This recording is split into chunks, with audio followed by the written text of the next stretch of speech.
ഈ പത്രസമ്മേളനം വിളിച്ചത് കേരളം അതിദാരിദ്ര്യമുക്തമായി പ്രഖ്യാപിക്കുന്നതിൻ്റെ പരിപാടി വിശദീകരിക്കുന്നതിനാണ്. നവംബർ 1 തിരുവനന്തപുരത്ത് വിപുലമായ പരിപാടിയിൽ വെച്ചാണ് ബഹുമാനപ്പെട്ട മുഖ്യമന്ത്രി സെൻട്രൽ സ്റ്റേഡിയത്തിൽ വെച്ചാണ് ഈ പ്രഖ്യാപനം നടത്തുന്നത്. പരിപാടിയുടെ സ്വാഗത സംഘത്തിൻ്റെ ചെയർമാനാണ് ബഹുമാന്യനായ പൊതുവിദ്യാഭ്യാസ തൊഴിൽ വകുപ്പ് മന്ത്രി ശ്രീ വി ശിവൻകുട്ടി. ജനറൽ കൺവീനറാണ് തദ്ദേശ വകുപ്പിൻ്റെ principal secretary Tinku Biswal IAS. ഇപ്പോൾ കേരളം ഒരിക്കൽ കൂടി ചരിത്രം സൃഷ്ടിക്കുകയാണ്, രാജ്യത്തിന് മാതൃകയാവുകയാണ്. 2021 രണ്ടാം പിണറായി ഗവൺമെൻറ് അധികാരമേറ്റെടുത്ത ശേഷം ചേർന്ന ആദ്യ മന്ത്രിസഭാ യോഗമെടുത്ത ഒന്നാമത്തെ തീരുമാനമാണ് അതിദാരിദ്ര്യം ഇല്ലാതാക്കാൻ വേണ്ടിയിട്ടുള്ള ഒരു സമഗ്ര സംയോജിത പദ്ധതി നടപ്പാക്കുക എന്നത്. അന്ന് ലക്ഷ്യമിട്ടത് 2025 നവംബർ 1 ആകുമ്പോഴേക്കും ഈ ലക്ഷ്യം കൈവരിക്കണം എന്നതാണ്. കൃത്യമായി ആ സമയബന്ധിതമായി തന്നെ ആ ലക്ഷ്യം ഇപ്പോൾ കൈവരിച്ച് കഴിഞ്ഞിരിക്കുകയാണ്. ഏറെക്കുറെ ഇപ്പോൾ 99% കൈവരിച്ചു കഴിഞ്ഞു. അടുത്ത ഏതാനും ദിവസം കൊണ്ട് 100%-ത്തിലെത്തും. ഇത് ഇന്ത്യയുടെ ചരിത്രത്തിൽ ആദ്യമായിട്ടാണ് ഇന്ത്യൻ സംസ്ഥാനം അതിദാരിദ്ര്യമുക്തമാവുന്നത്. ഇന്ത്യയുടെ ചരിത്രത്തിൽ ആദ്യമാണെന്ന് മാത്രമല്ല, ലോകത്ത് ഇതിനു മുമ്പ് ചൈനയാണ് വിജയകരമായി അതിദാരിദ്ര്യ നിർമ്മാർജ്ജനം നടത്തിയിട്ടുള്ളത്. ചൈനയ്ക്ക് ശേഷം രണ്ടാമത് അതിദാരിദ്ര്യ നിർമ്മാർജ്ജനം നടത്തുന്ന പ്രദേശമായി ലോകത്ത് തന്നെ കേരളം മാറുകയുമാണ്. ഞാൻ ഇതിൻ്റെ എല്ലാ വിശദാംശങ്ങളിലേക്കും ഇവിടെ പോകുന്നില്ല. ആദ്യം ഗവൺമെൻറ് ചെയ്തത് കുടുംബശ്രീ മുഖേന വിപുലമായൊരു സർവേ നടത്തുകയാണ്. ആ സർവേയിലൂടെ കണ്ടെത്തിയത് 64,006 കുടുംബങ്ങളെയാണ്. ആ 64,006 കുടുംബങ്ങൾ അതിദരിദ്രരാവാൻ ഇടയാക്കിയ ഘടകങ്ങൾ എന്തൊക്കെയാണ്, ക്ലേശഘടകങ്ങൾ എന്തൊക്കെയാണ് എന്ന് നിർണ്ണയിക്കുകയുണ്ടായി. ആ ക്ലേശഘടകങ്ങൾ ഓരോന്നും പരിഹരിക്കുന്നതിനാവശ്യമായ പ്രത്യേകം മൈക്രോ പ്ലാൻ ഓരോ കുടുംബത്തിനും വേണ്ടി തയ്യാറാക്കി.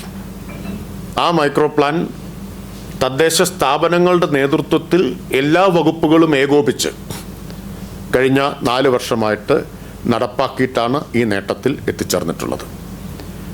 അതിൽ ഒരു നോഡൽ വകുപ്പായി പ്രവർത്തിച്ചത് തദ്ദേശ വകുപ്പാണ്. പ്രാദേശിക തലത്തിൽ ഇതിൻ്റെ ഇംപ്ലിമെൻറ്റേഷൻ്റെ നേതൃത്വം തദ്ദേശ സ്ഥാപനങ്ങൾക്കായിരുന്നു.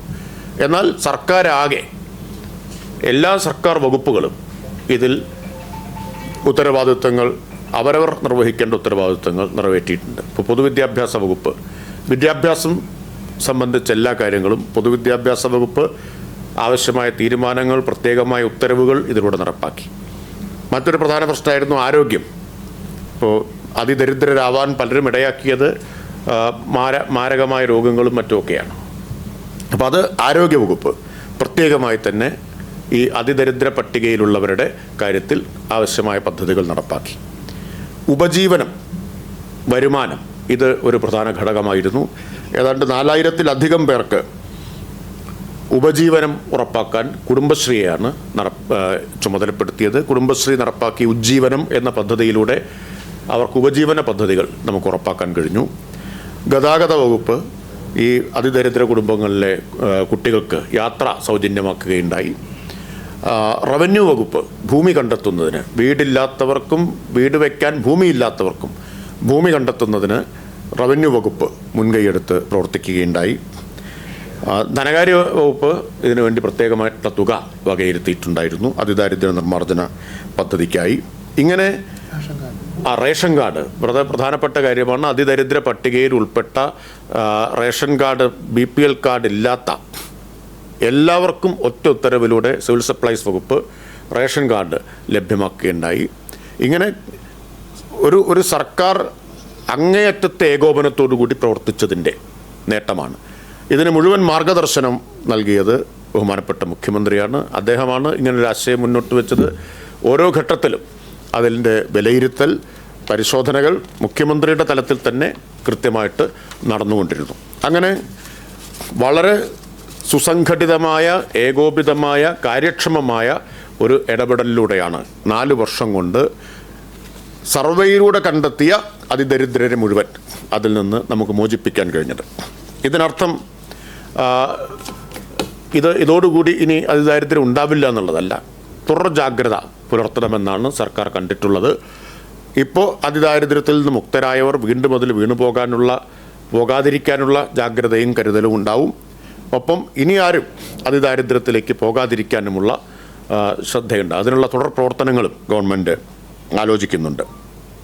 ഇങ്ങനെ ഇപ്പോൾ നമ്മൾ പ്രഖ്യാപിക്കുന്നത് 2021 നടത്തിയ സർവേയിലൂടെ കണ്ടെത്തിയ 64,006 കുടുംബങ്ങളാണ്, വ്യക്തികളല്ല, കുടുംബങ്ങളാണ്. ആ കുടുംബങ്ങളെ അതിൽ നിന്ന് മോചിപ്പിച്ച ഇതിൻ്റെ പ്രഖ്യാപനമാണ് ഇപ്പോൾ നടത്തുന്നത്. ഇതിൽ ഏറ്റവും പ്രധാനപ്പെട്ടൊരു വെല്ലുവിളി സർക്കാർ നേരിട്ടത് വീടില്ലാത്തതും സ്ഥലമില്ലാത്തതുമായിരുന്നു. വീടില്ലാത്ത മുഴുവൻ ആളുകളെയും ഒറ്റ ഉത്തരവിലൂടെ ലൈഫ് ലിസ്റ്റിൽ കൊണ്ടുവന്നു. ലൈഫ് ലിസ്റ്റിൽ ഉൾപ്പെട്ടിട്ടില്ലാത്ത അതിദരിദ്രരുണ്ടായിരുന്നു. അവരെ മുഴുവൻ ഒറ്റ ഉത്തരവിലൂടെ ലൈഫ് ലിസ്റ്റിൽ കൊണ്ടുവന്നു. അവർക്ക് വീട് ഉറപ്പാക്കി. അപ്പോൾ അവശേഷിച്ച പിന്നൊരു പ്രധാനപ്പെട്ട വെല്ലുവിളി വീട് വയ്ക്കാൻ സ്ഥലമില്ലാത്തവരാണ്. സർക്കാർ വളരെ ചരിത്ര പ്രാധാന്യമുള്ളൊരു തീരുമാനമെടുത്തു. ഏത് വകുപ്പിൻ്റെയും സ്ഥലം ജില്ലാ കളക്ടർമാർക്ക് അതിദരിദ്ര പട്ടികയിൽപ്പെട്ട വീട് വയ്ക്കാൻ കിടപ്പാടത്തിന് സ്ഥലമില്ലാത്തവർക്ക് പതിച്ചു കൊടുക്കാം എന്ന്. ആ പ്രക്രിയ ഇപ്പോൾ ഏറെക്കുറെ പൂർത്തിയായി. 1-ാം തീയതി ആകുമ്പോഴേക്കും ഭൂരഹിതരായ, ബാക്കി എല്ലാ ഘടകങ്ങളും നേരത്തെ തന്നെ പരിഹരിച്ചു കഴിഞ്ഞു, ഭൂരഹിതരായിട്ടുള്ള മുഴുവൻ ആളുകൾക്കും ഭൂമി പതിച്ചു കൊടുക്കുകയും ലൈഫ് പദ്ധതിയിൽ വീട് വയ്ക്കാനുള്ള എഗ്രിമെൻ്റ് വയ്ക്കുകയും ആദ്യ ഗഡു കൊടുക്കുകയും ചെയ്യും. അത് നവംബർ 1 ആകുമ്പോഴേക്കും ഉറപ്പുവരുത്തും. നവംബർ 1 വരെ പോകേണ്ട കാര്യമില്ല, 25 ആകുമ്പോഴേക്കും ആ ലക്ഷ്യം കൈവരിക്കും. ഇത് ഈ ഭവന നിർമ്മാണത്തിൻ്റെ കാര്യം വരുന്ന സമയത്ത് നമ്മളിപ്പോൾ കണ്ടിട്ടുള്ളത് എല്ലാവരുടെയും വീട് ഇപ്പോൾ പണി നവംബർ 1 ആകുമ്പോഴേക്കും പൂർത്തിയാവില്ല.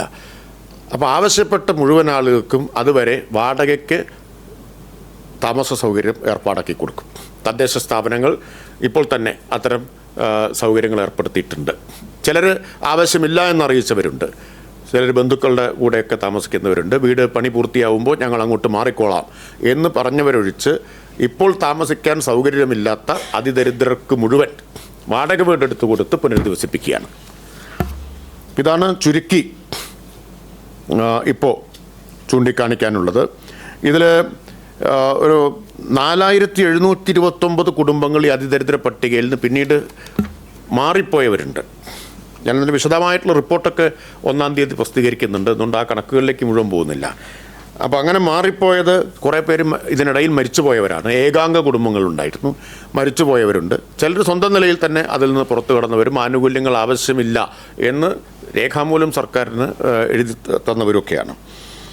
അപ്പം അത് കഴിച്ചുള്ള കണക്കാണ് ഈ പറയുന്നത്. പിന്നെ ഇരട്ടിപ്പ് വന്ന 47 കേസുണ്ടായിരുന്നു. അത് എല്ലാം ഉൾപ്പെടെ 4,729 കുടുംബങ്ങൾ ഒഴികെ 59,277 കുടുംബങ്ങളെയാണ് അതിദാരിദ്ര്യത്തിൽ നിന്ന് മോചിപ്പിച്ചിട്ടുള്ളത്. ഈ ചരിത്ര നേട്ടം സമുചിതമായി തന്നെ പ്രഖ്യാപിക്കണമെന്നാണ് സർക്കാർ കാണുന്നത്.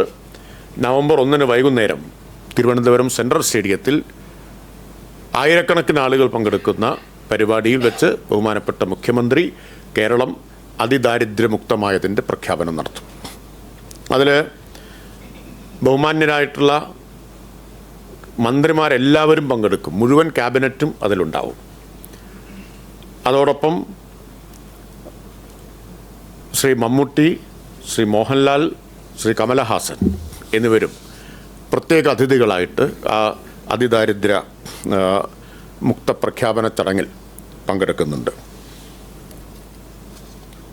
അതിന് മുമ്പും ശേഷവും കലാപരിപാടികളും ഒരുക്കിയിട്ടുണ്ട്. കേരളം കൈവരിച്ചൊരു വലിയ നേട്ടം വളരെ ഉചിതമായ നിലയിൽ തന്നെ ഒരു ജനകീയ ആഘോഷമാക്കി മാറ്റണം എന്നാണ് ഗവൺമെൻറ് കണ്ടിട്ടുള്ളത്.